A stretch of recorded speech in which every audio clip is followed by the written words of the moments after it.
Hey friends, welcome to my channel. இன்றைக்கி நம்ம வீடியோவில் குடமிளகால ஒரு ரெசிபி பார்க்கலாம்.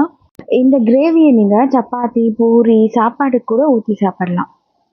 இப்போது ஒரு கடாயில் எண்ணெய் ஊற்றி பெருசாக நறுக்கி வச்சுருக்க வெங்காயம், அதோட குடமிளகாவையும் கொஞ்சம் பெருசாக கட் பண்ணிவிட்டு ரெண்டுத்தையும் நல்லா வதக்கி விட்டு இதுக்கு தேவையான அளவு உப்பு போட்டு நீங்கள் நல்லா வதங்கினதும் எடுத்து தனியாக ஒரு பிளேட்டில் எடுத்து வச்சுக்கோங்க. இப்போ ஒரு கடாயில் எண்ணெய் ஊற்றி வெங்காயம், பூண்டு போட்டு நல்லா வதக்கிக்கோங்க. அதுலேயும் இஞ்சியும் போட்டு நல்லா வதக்கிக்கோங்க. நல்லா வதங்கினதும் தக்காளியும் குட்டி குட்டியாக நறுக்கி வச்சுருக்கோம், அதையும் வதக்கிட்டு தனியாக ஒரு பிளேட்டில் எடுத்து வச்சு ஆறுனதும் அரைச்சி எடுத்து வச்சுக்கோங்க. இப்போது அதே கடாயில் எண்ணெய் ஊற்றிட்டு கடுகு போட்டு அது நல்லா பொரிஞ்சதும் கொஞ்சமாக வெங்காயம் போட்டு நல்லா அதை வதக்கி வச்சுக்கோங்க.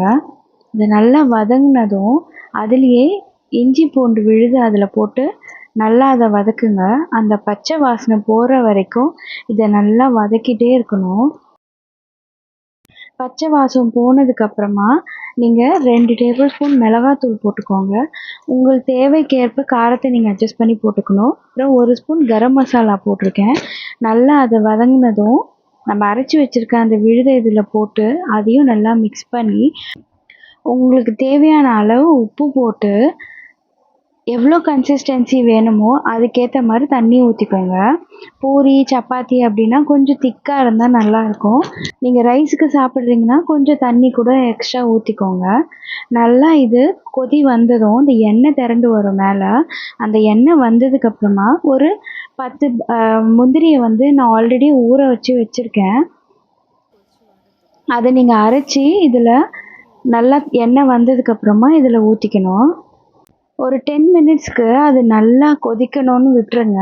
இல்லையா உங்ககிட்ட ஃப்ரெஷ் க்ரீம் இருந்துச்சுன்னா லாஸ்ட்டாக அதில் ஃப்ரெஷ் க்ரீம் கூட ஊற்றிட்டு நீங்கள் நல்லா கொதி விட்டுடலாம். இப்போது இது நல்லா கொதித்து உங்களுக்கு அந்த முந்திரியோட அந்த ஸ்மெல் பச்சை வாசனை போயிட்டு